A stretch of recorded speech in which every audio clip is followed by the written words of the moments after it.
ક્ષણ જોરાવરસિંહ સંધુએ એથેન્સમાં વિશ્વ શૂટિંગ ચેમ્પિયનશિપમાં કાંસ્ય પદક જીત્યો।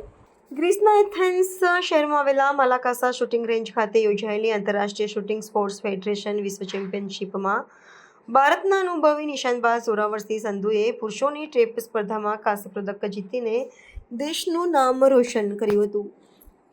48 વર્ષીય સંધુએ વરસાદ, પડછાયા અને મુશ્કેલ ક્રમાંકના પડકારોનો સામનો કરીને 50 શોટની ફાઇનલમાં પ્રથમ 40 લક્ષ્યાંકોમાંથી કુલ 31 નિશાન સફળતાપૂર્વક તાકીને આ સિદ્ધિ મેળવી હતી। આ તેમની કારકિર્દીનો સર્વશ્રેષ્ઠ દેખાવ રહ્યો હતો। આ સ્પર્ધામાં જોરાવરસિંહ સંધુએ ક્રોએશિયાના ભૂતપૂર્વ ઓલિમ્પિક અને વર્તમાન વિશ્વ ચેમ્પિયન જોસિપ ગ્લાસનોવિચ 44 હિટ સાથે સુવર્ણ પદક વિજેતા અને સ્પેનના જુનિયર વિશ્વ ચેમ્પિયન આન્દ્રેસ ગર્સિયા 39 હિટ સાથે રજત પદક વિજેતા બાદ ત્રીજું સ્થાન મેળવ્યું હતું। સંધુએ અંતિમ તબક્કામાં પોતાની ધીરજ જાળવી રાખી હતી અને ક્રોએશિયાના અનુભવી શૂટર એન્ટોન ગ્લાસનોવિચને પાછળ છોડીને કાંસ્ય પદક સુનિશ્ચિત કર્યું હતું।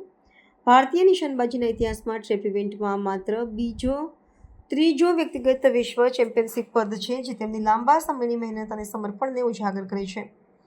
ઐતિહાસિક સફળતા બાદ રાષ્ટ્રીય રાઇફલ એસોસિએશન ઓફ ઇન્ડિયાના અધ્યક્ષ શ્રી કાલિકેશ નારાયણસિંહ દેવે જોરાવરસિંહ સંધુને અભિનંદન પાઠવ્યા હતા અને તેને ભારતીય નિશાનબાજી માટે વધુ એક ઐતિહાસિક ક્ષણ ગણાવી હતી।